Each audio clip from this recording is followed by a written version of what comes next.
कोल्हापूर महानगरपालिकेसाठी ठाकरेंच्या सेनेनं 40 जागांवर दावा केला। ठाकरेंच्या सेनेकडून इच्छुकांच्या मुलाखती सुरू आहे। कुणाच्याही दावणीला बांधायला ठाकरेंची शिवसेना कमजोर नाही।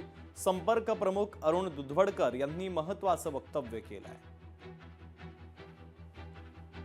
आता कमीत कमी आमच्याकडे कोल्हापूर महानगरपालिकेला 35 ते 40 उमेदवार आता इच्छुक आलेले आहेत। जवळजवळ त्यांच्या 15 ते 20 लोकांच्या मुलाखती झालेल्या आहेत। अजून मुलाखती थोड्या बाकी आहेत, आता घेतोच आहे त्यांच्या।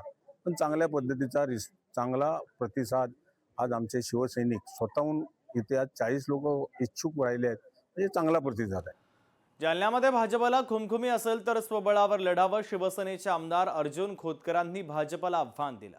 जालन्यामध्ये भाजपची स्वबळावर निवडणूक लढण्याची चाचपणी सुरू आहे। शिवसेना राष्ट्रवादी एकत्रच असेल, अर्जुन खोतकरांनी महत्त्वाचं वक्तव्य केलं आहे। बहुप्रतीक्षेनंतर आता या निवडणुका झाल्या। खरं तर हे कार्यकर्त्या घडवणाऱ्या निवडणुका आहेत आणि त्यामुळे आनंद आहे, उत्साहाचं वातावरण आहे। आणि ज्या दिवसाची कार्यकर्ते अनेक वर्षापासून वाट पाहत होते, तो दिवस काल उजळला आणि निश्चितपणे निवडणुकाला आम्ही अत्यंत ताकदीने समोर जाणार आहोत आणि शिवसेना ही बाजी मारेल। राष्ट्रवादी काँग्रेसचा आम्हाला माननीय अरविंद अण्णा चव्हाण माजी आमदार यांचा पॉझिटिव्ह प्रस्ताव आलेला आहे। भारतीय जनता पक्षाकडून अजून काही प्रस्ताव आलेला नाही आमच्याकडे। आम्ही त्यांना प्रस्ताव देऊन बराच कालावधी लुटून गेलेला आहे। त्यांच्या मनात काय चाललं आम्हाला माहित नाही।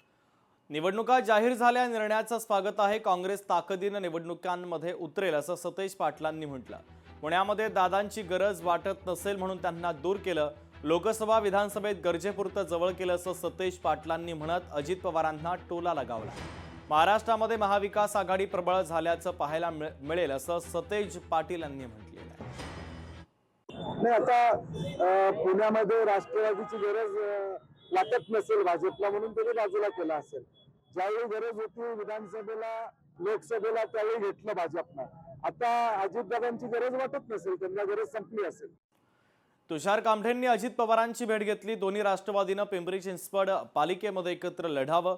पिंपरी चिंचवड राष्ट्रवादी शरदचंद्र पवार पक्षाचे शहराध्यक्ष तुषार कामठे यांनी वक्तव्य केलं। भाजपच्या विरोधात एकत्र लढण्याचा प्रस्ताव अजित पवार यांना देण्यात आलेला आहे। प्रदेश करून आम्हाला तसे काही आदेश नाहीये। प्रदेशनी खालच्या लेवलला तुमच्या लेवलला जो निर्णय घ्यायचा तो घ्या असे त्यांनी संदेश मागेही दिलेले होते।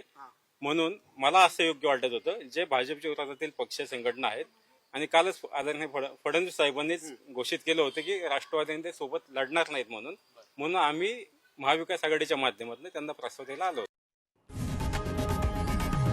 लोकशाही मराठी ऐका, पहा, जागरूक रहा।